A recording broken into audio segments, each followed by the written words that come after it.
We're revisiting this old Bramley apple today on Pots and Trowels, and that's brought to you with the support of King Seeds and Cobra Garden.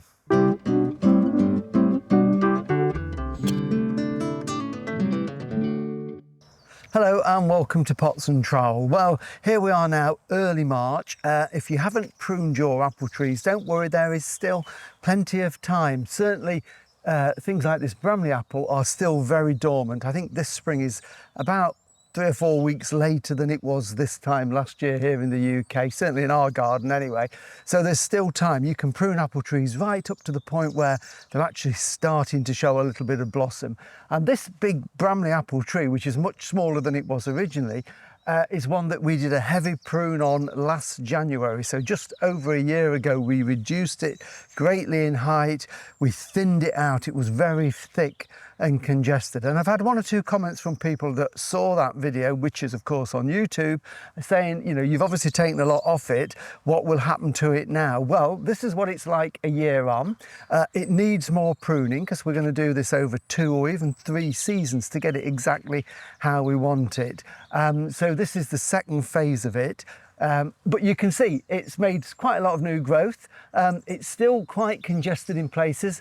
You know, up here, for example, we've got lots of branches growing together. So my plan is that I'll do a little bit of thinning out around there.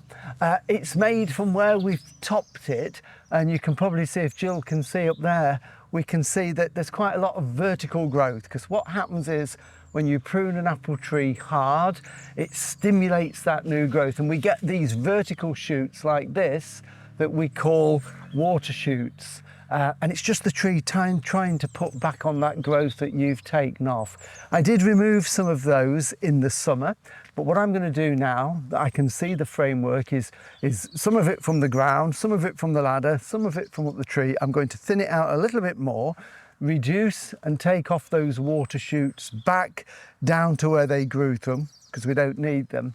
And then just try and get a bit better shape to it. So it will look slightly smaller and thinner when I've finished, and then next year we'll give it year 3 prune, and hopefully from then on it will just be maintenance. So first thing I need to do is to get up the tree. I've got my pruners, I've got my little handsaw here, I can start up the tree. So I've come into the tree. I quite like climbing trees. If you don't like doing that, please do it from the ground, do it from a ladder. Whatever you do, make sure you do it safely. So where these vertical water shoots are, and there's quite a lot to cut out, we don't cut them back to a little stump like that, because if we do that, that will just grow again. So the idea is, what we need to do is to get right the way down to where they grew from and chop them out like that. And that way there's less chance that they will grow. In the summer, we actually pulled some off. So I'm just gonna take all of those right the way back and work my way through these branches, taking them out. And if they're thicker, because some of them have made quite a lot of growth, I'll use some loppers to get them off. So we're gonna clean all of those out as the first job in the tree.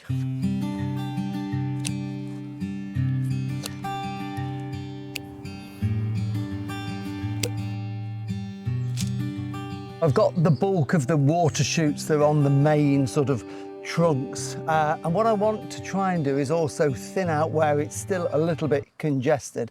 So this is a good example just here. We've got 3 branches very close together. So these 2 are actually rubbing. So I'm going to take this one out completely, because there's one below it that will still bear fruit. So I'm using my little saw for this.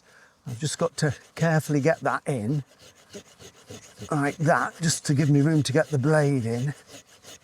And these little saws are really handy for this type of thing. I just need to give it a little bit of support. Just work on the pulling motion. I think we've almost got it. What I'm going to do is just do a little undercut here, so it doesn't tear the bark, and there we go. So I can then feed that one down. So it's quite a big branch, but it's just taking some of the congestion out, and it will give these others room to grow.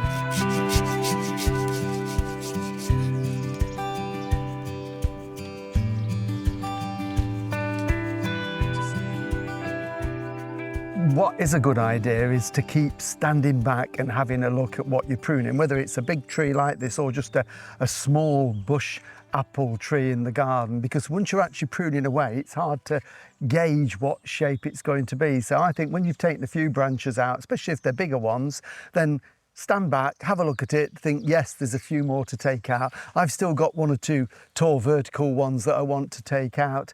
And I'm also going to take some of the congestion out there. It's just a little bit overcrowded, and I can see some canker on the stem, which I'll show you when I've cut it out. So still a bit more to come out, but I don't want to go mad, otherwise it's just going to generate even more growth.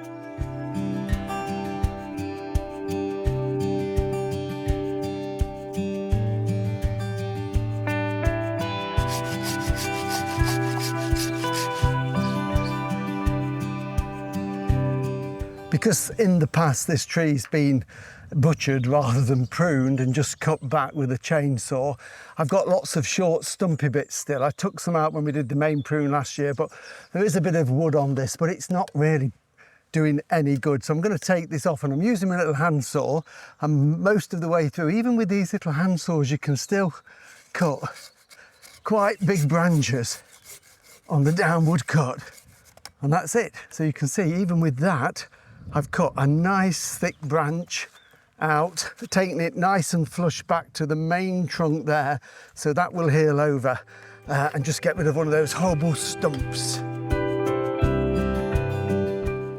What I'm doing now is just going over the tree, cutting out any really thin little bits. And I've noticed on this tree there's quite a bit of canker.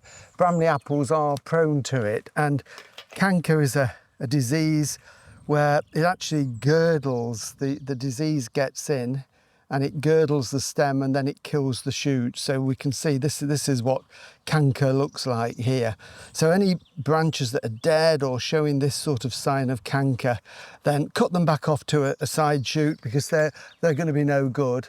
And then also occasionally, and there's still one here, there's an old apple that's been left on there. If you've got any apples that have been hanging on the tree from last autumn, again, get rid of those, because they're prone to getting brown rot, which is a fungal disease that then spreads when the spores develop in the spring. So we want to basically get rid of any pests, any diseases that we see. And then I'm just going to finish off by just doing a little bit of thinning in there. Once I've got those dead and damaged bits out, where we've got a bit of congestion here, I'll just do a little bit of pruning, and maybe these strong new shoots will tip them back by 2/3, and that will encourage fruit buds then to develop lower down and just keep it nice and compact. But the general thing I'm trying to do now is just to create that bit of airiness between the branches, so we get good airflow and it allows the fruits to develop, hopefully without disease.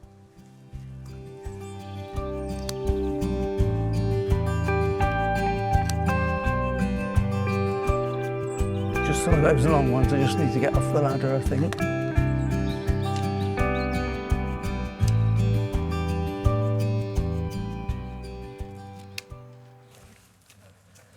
So there you go. There comes a point when you've got to stop, because you can keep going around snipping and snipping and snipping. So I think I've taken plenty off this time. Jill has bundled it all together, ready for us to shred it and log it. So these are the thicker branches. These were the older branches that we've cut off that were mainly growing vertically, because I don't want it to keep getting taller and taller. The idea is that we want to spread it out. And the vast bulk of this, apart from some of the old bits I've cut out, the disease, are water shoots as a result of the heavy pruning that we did last year, all those spiky ones that look like a porcupine. So with those out and a little bit of thinning and taking out anything that's dead or diseased, it just opens it up a little bit, and we're trying to create this sort of open spreading canopy.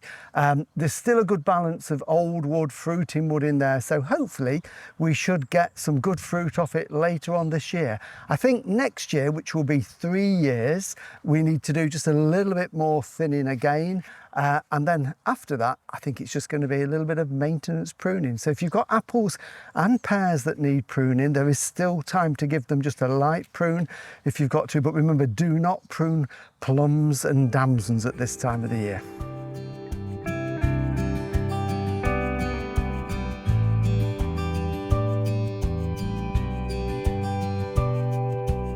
Well, Well, thank you for watching Pots and Trowels, and don't forget all the videos we've done over the past few years you can find on YouTube, where they're all there for free. And don't forget our weekly podcast that goes out every Sunday morning, also on YouTube or your normal podcast provider. We'll be back again next week in the garden, so until then, bye.